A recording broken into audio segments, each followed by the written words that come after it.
en priorité, mais le fond du problème, ce qui aujourd'hui emmène un pays quand même producteur de pétrole, un pays qui a eu plus de 500 milliards de dollars de revenus de pétrole, 5 fois plus que tout le revenu de pétrole que l'Iran avait jusqu'au moment de la révolution. Qu'est-ce qu'il en a été fait?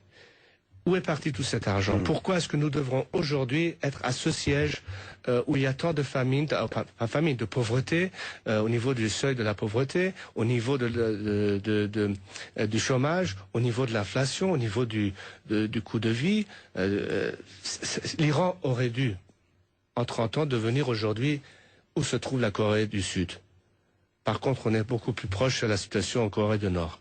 Ça ne correspond pas aux réalités, au potentiel de notre pays. Alors vous avez rencontré aux États-Unis le fondateur des Gardiens de la Révolution, qui était un peu à l'origine de la Révolution, même si après eux-mêmes ont été éjectés, ça a été remplacé par les islamistes.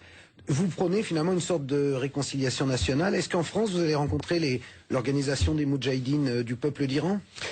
Vous savez, dans ma philosophie, je ne peux pas concevoir une stabilité réelle pour une société où, au-delà des structures gouvernementales ou des structures, disons, démocratiques, une nouvelle mentalité ou peut-être une nouvelle culture politique n'existerait pas.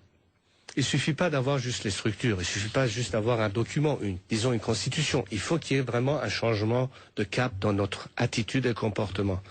Et une ouverture d'esprit, l'esprit moderne, le pluralisme, le simple sens d'avoir respect envers une idéologie qui est peut-être totalement opposée à la vôtre. Mais le fait qu'il faut défendre cette liberté de l'un et l'autre, ce que j'ai toujours dit à quelqu'un qui pourrait peut-être un jour dire je ne serai pas pour vous, je dis tant mieux.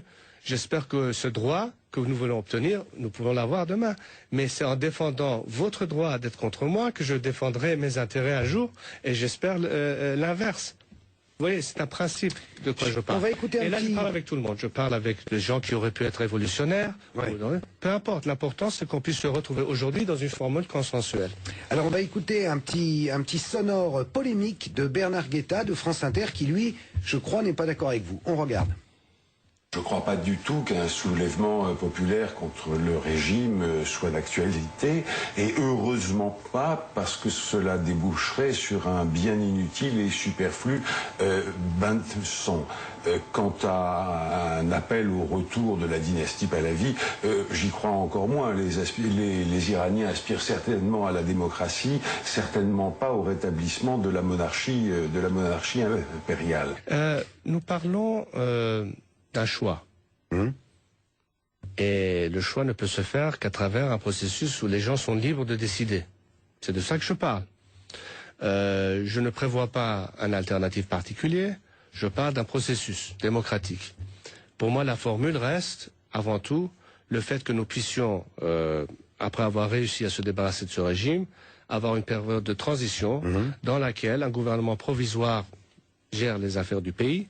Une assemblée constituante devrait le plus tôt possible s'assembler pour pouvoir rédiger le texte de la future constitution iranienne, laisser en grand débat tous les éléments qui devraient être incorporés, y compris la forme éventuelle finale que le régime pourrait prendre, au-delà du contenu. Ça pourrait être une monarchie parlementaire ou une république parlementaire.